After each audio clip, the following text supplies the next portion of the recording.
On October 29, 2024, Tracy Grist was charged in the 4th Judicial District Court of Utah with first-degree murder and conspiracy to commit murder in connection with the July 12, 2024, death of her son-in-law, Matthew Rastelli. Prosecutors alleged that Ms. Grist was the primary architect behind a premeditated ambush in which Mr. Rastelli was lured from California to a Utah residence under the false pretense of a marital reconciliation with Ms. Grist's daughter, Catherine Rastelli. The alleged plan culminated that same night when Matthew entered the home and was immediately confronted by Ms. Grist's son, Kevin Ellis, who allegedly opened fire, striking Matthew multiple times and killing him. Following the shooting, the state alleged that the co-conspirators staged the crime scene to support a fraudulent self-defense where a knife was placed in Mr. Rastelli's hand after he had been deceased, fabricating the appearance that deadly force had been necessary to prevent imminent harm. Under the doctrine of accomplice liability, a person can be held criminally responsible for the conduct of another if they intentionally aid, encourage, or solicit the commission of a crime. The state argued that Ms. Grist's role in orchestrating the logistics of the ambush and the subsequent cover-up made her equally culpable for the homicide, regardless of the fact that Mr. Ellis pulled the trigger. On July 17, 2025, Ms. Rastelli entered into a plea agreement, a negotiated settlement where a defendant pleads guilty to a lesser charge in exchange for a more lenient sentencing recommendation and an obligation to testify against co-conspirators. Ms. Grist's case proceeded to a jury trial on April 14, 2026. On the second day of trial, defense attorney Dana Facemeyer had the opportunity to continue his cross-examination of Ms. Rastelli. Previously, Kate, I had shown you a picture. Do you recall this picture? I do. And just because we're starting a new day, I'll just ask, what is this picture of? Do you remember? The interview I had with the American Fork Police Department and the state. Right. And do you recall the date of this interview? Vaguely. If I told you it says 6/12/2025, June 12th, does that sound right? Yes, it does. Yeah, okay. Not trying to trick you, but just to give an idea. So on June 12th, you went and met with the prosecutor and the investigating officer, right? I did. Your attorney was there, who's here today, right? Yes, he is. And in preparation for this, we had talked about, you had provided your attorney with a proffer of evidence, right? Yes. And as this proffer of evidence, that's your best recollection of the events leading up to the death of Matt, right? Yes.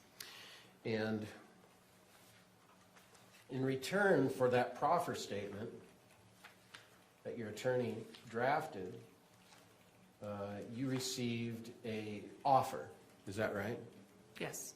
Indeed, there was an offer provided to you by the prosecution even before your proffer statement. Were you aware of that? I'm sorry, say that again? May I approach a witness here? Of course. All right. So Kate, I've provided you page 1 of a letter, and at the top of that letter, it says what? The very top. Plea offer letter, Correct. And what's even above that?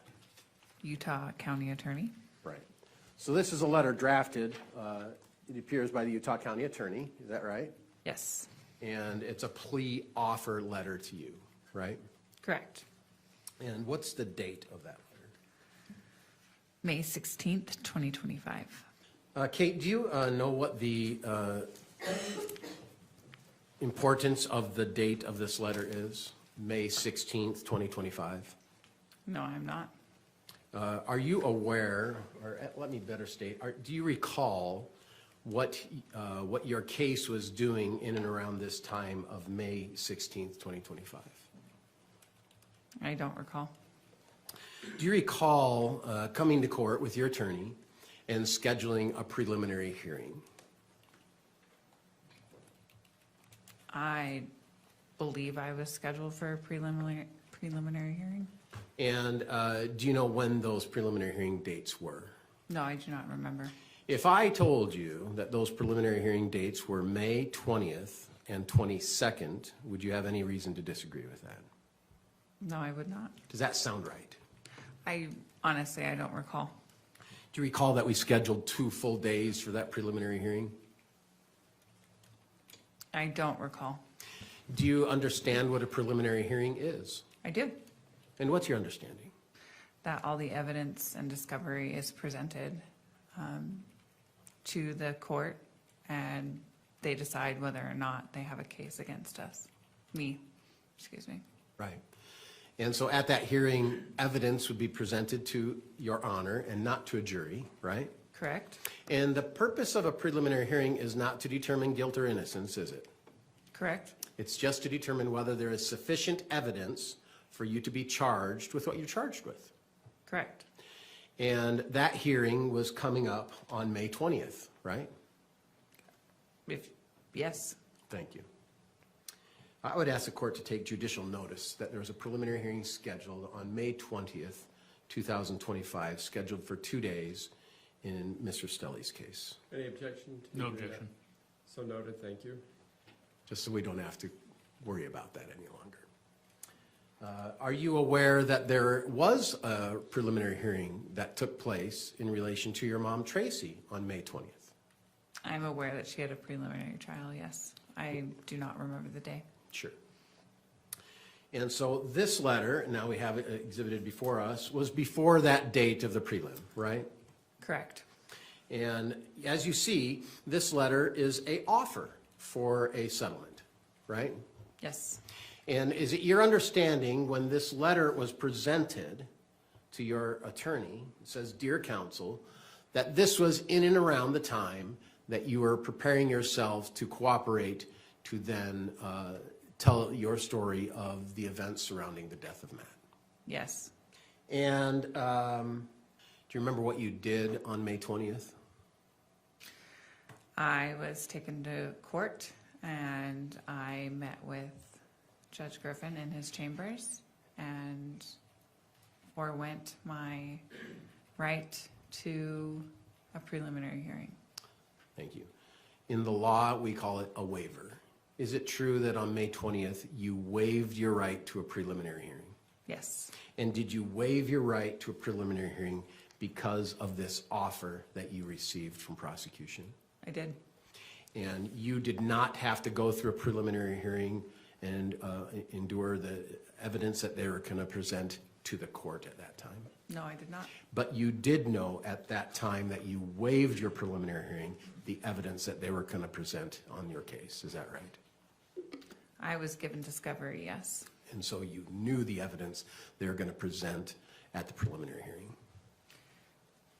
Not all the audio or picture files, but yes, the discovery. You certainly were aware that you had taken texts and you had done your texts and you had sent them to Tracy and Tara Lynn and you had taken copies of phone recordings, and you knew of that, right? Yes, I did. And you knew that the police had that. Yes, I did. Yeah. And in this letter, it indicates that you're currently charged with murder, conspiracy to commit murder, obstruction of justice, commission of DV in the presence of a child, counts 4 and 5. A little further down on that page, if we could. And so you were informed that that's where your charges, which you already knew of, correct? Yes. And now the agreement by the state on what the plea offer would be, correct? Yes. Which was murder from a first-degree felony to a second-degree felony, conspiracy to a second-degree felony, which remained, and then felony discharge of a weapon, first-degree felony, right? Correct. And in May, you knew that you were going to have to provide, in the month of May, a statement to law enforcement and the prosecution to preserve this offer. Yes. And you were able to prepare for that, and how did you prepare for that? Did you talk to your attorney? Yes. And you talked to your attorney so much that he came up with a proffer letter, which is Exhibit 1, right? Yes. Mr. Facemeyer revealed that Ms. Rastelli's attorney initiated a shift in her case, delivering a proffer letter to the prosecution. A proffer letter is a written agreement between a prosecutor and a defendant that allows the defendant to provide information about a crime with the assurance that their statements will not be used against them in future proceedings, provided they are truthful. Following this agreement, Ms. Rastelli participated in a formal interview with the lead investigator and the prosecutor. Mr. Facemeyer emphasized a critical sequence. The state extended a plea offer to Ms. Rastelli while her preliminary hearing was still pending. Notably, the hearing date was set for a time after the plea deal had been negotiated. This timing was essential because it meant Ms. Rastelli had already received discovery from the state. By having access to this incriminating evidence and witness statements before her official interview, Mr. Facemeyer argued that Ms. Rastelli engaged as a tailored testimony. This occurs when a witness adjusts their narrative to harmonize with the forensic evidence and police reports already in their possession. This highlights a significant challenge regarding witness credibility and the potential for fabrication when a plea deal is struck after the defendant has reviewed the state's entire case file. So, when you went there and spoke to them, you decided you're going to go there and lie to them. I'm sorry? When you went and spoke to the prosecution and the detective on June 12th, you decided that you're actually going to go and lie to them. That wasn't my intention. That's what you're how it saying came right out. now.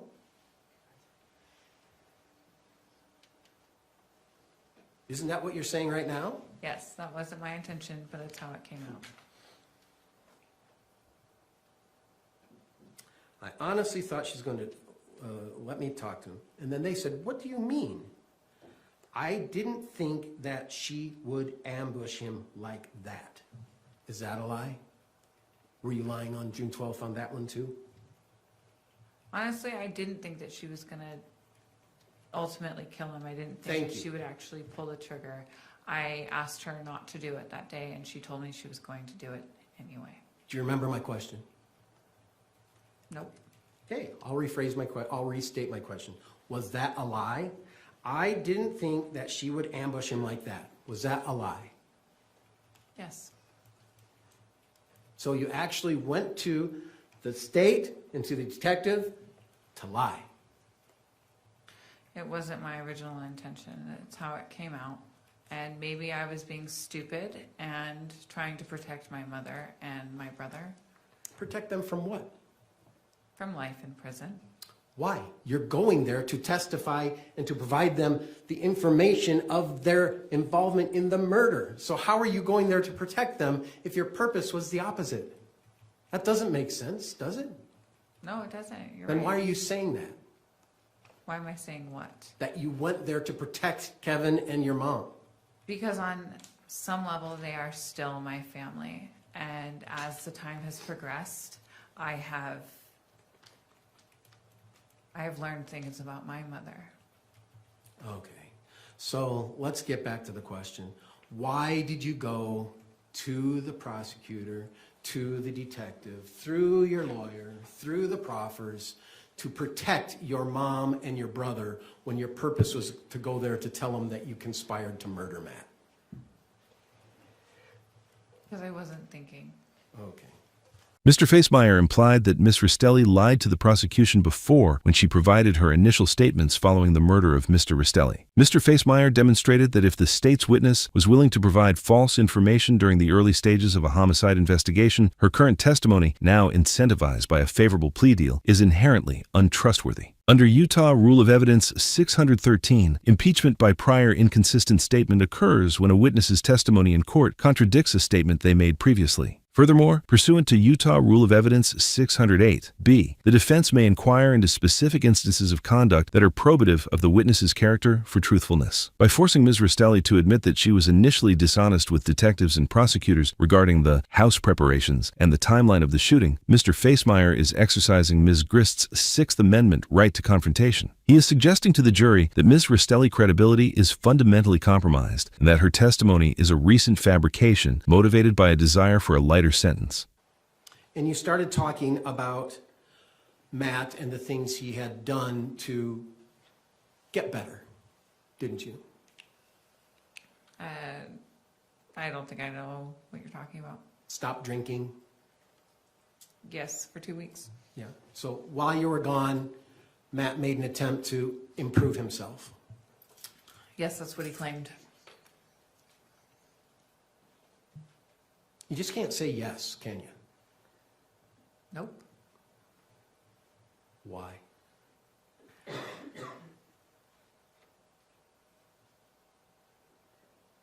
I don't like the. Being honest? I do like being honest. Why don't you just say yes? Why is it hard? Because Because I feel like you're not telling the whole truth. Just reading your words, Kate. Do you believe that? Yes? Thank you. And isn't it true when you came back after your round of interview, you came back with the detective, you said, like, at this point it was solidified that he was going to be murdered. And they asked what time. And do you remember when that time was? No, I do not. You said 2:10.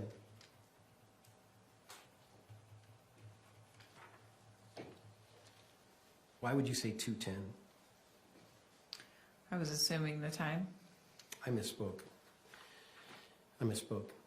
You said, like, at this point, it was not solidified that he was going to be murdered. Do you remember saying that? No, I do not. And what time was that? And you said 2:10. Do you know what 2:10 was referring to? No, I do not. It's referring to July 12th, wasn't it? If that's what it says. Well, do you have any reason to disagree with it?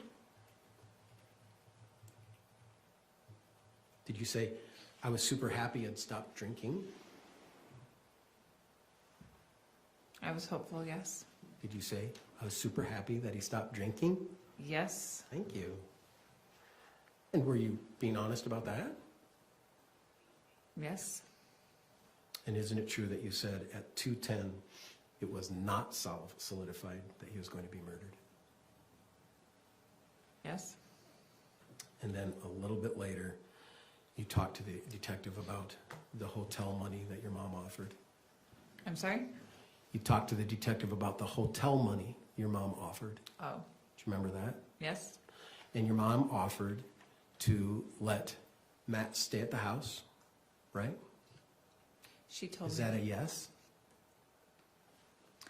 She told me to tell him yes. Yeah, okay. So your mom offered that, right? Yes. Thank you.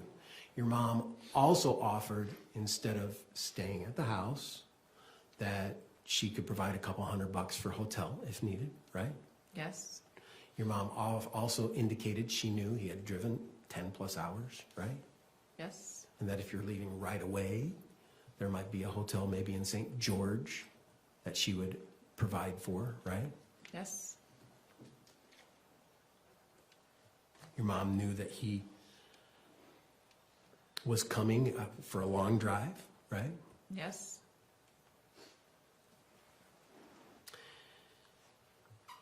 And you said, I feel like at this point it was 50-50. Didn't you? Yes. So even after the texts about the hotel, after the texts about staying at the night at the house, at that point you're being honest and you still felt like it was 50-50 whether or not he was going to be murdered, right? Yes. That means there really isn't an agreement at this point, is there? It was still 50-50. To my understanding, yes.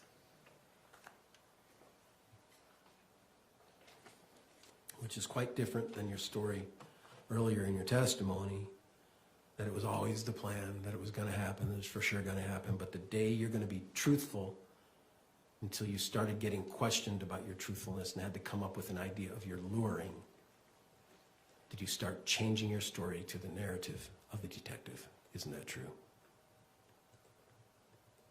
Yes. During the cross-examination, Mr. Facemeyer focused on the legal requirement of a meeting of the minds, the specific agreement between parties to commit a crime. By utilizing the process of impeachment, the defense sought to show that the alleged plot was far more ambiguous than the state suggested. By confronting Ms. Restelli with her prior recorded statements from her proffer interview, the attorney highlighted that she never explicitly expressed the requisite specific intent or said yes to the murder of her ex-husband. Ms. Restelli admitted that the criminal design was not solidified, even as Mr. Restelli was en route to the home. The mention of Ms. Grist offering hotel money as a backup plan serves as exculpatory evidence for the defense. It suggests a lack of a unity of purpose, highlighting that Ms. Grist affirmatively deviated from the alleged plan, which indicates the intent to murder her was not absolute. This testimony challenges the specific intent necessary for a first-degree murder conviction, which, in the state of Utah, is also referenced in aggravated murder. If there was an active discussion about a hotel stay, the defense argues there was no finalized agreement to commit a crime. We ended yesterday's testimony with my question regarding your contact with Kevin. Do you remember that? Yes, The question was asked, did you have any interactions between him, meaning Kevin, between 3 and 9:30 or 3 o'clock, 3 to 10? And what was your answer? Do you remember? no, You said, I don't believe so. So specific question, what was your interaction with Kevin between 2:30 and 9:30 or 3 to 10? And did you have any interactions? You said, I don't believe so. And then that was the end of the day, wasn't it? The end of your testimony that day. yes, Yeah. And then the very next day you came to court, right? yes, And then you came up with a whole new story, didn't you? came up with, Yeah. You testified about a whole new story, didn't you? I shared new details, yes. You testified about a whole new story, didn't you? Objection asked and answered. I don't think she does answer it, Judge. She gives a narrative, and then, I don't know, I lose it on the narrative. I think she's asked it. Let's move. So was that a yes, Your Honor? Did she say yes? That's what I thought she said. Okay, yes. And the new story that you're saying, your new testimony, is that now you had a meeting in the yard area, front or back, I don't know which, with Tracy, yourself, and Kevin after they get back from sushi, right? Yes, Never told that to the prosecutor on June 12th, right? right, Never told it to the prosecutor on your first day of trial, did you? I don't believe so. No, you even ended by saying, I didn't have any interaction with him, right? Yes, Right. And then further, there was a lot of questions that the detectives and the prosecution had about Kevin, right? yes, And the reason they had questions about it was because we all know Kevin is the one who shot the gun, right? yes, And so they want to know, obviously, what your communication with Kevin is like. So they asked those questions, didn't they? yes.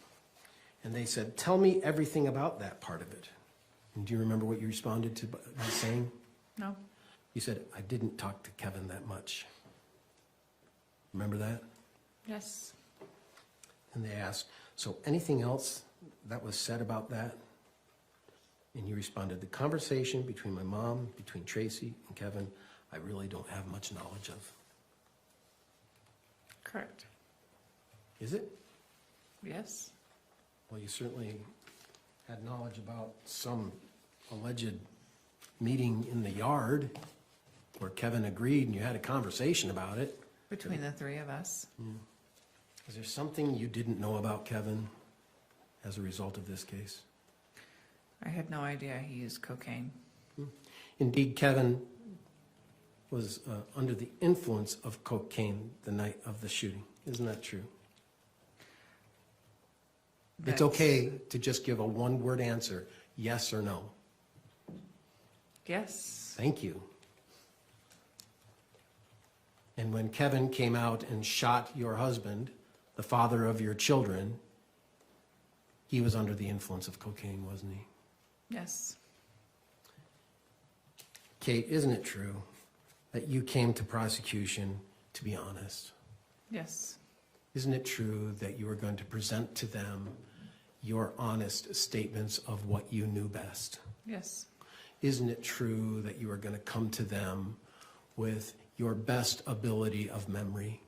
yes, Isn't it true that in your first interview with the detectives and the prosecution that you gave them your honest answers?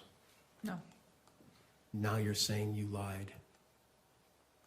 I wasn't 100% truthful, correct. Isn't it true that you came to them and informed them that you didn't have communications with Kevin during that June 12th interview?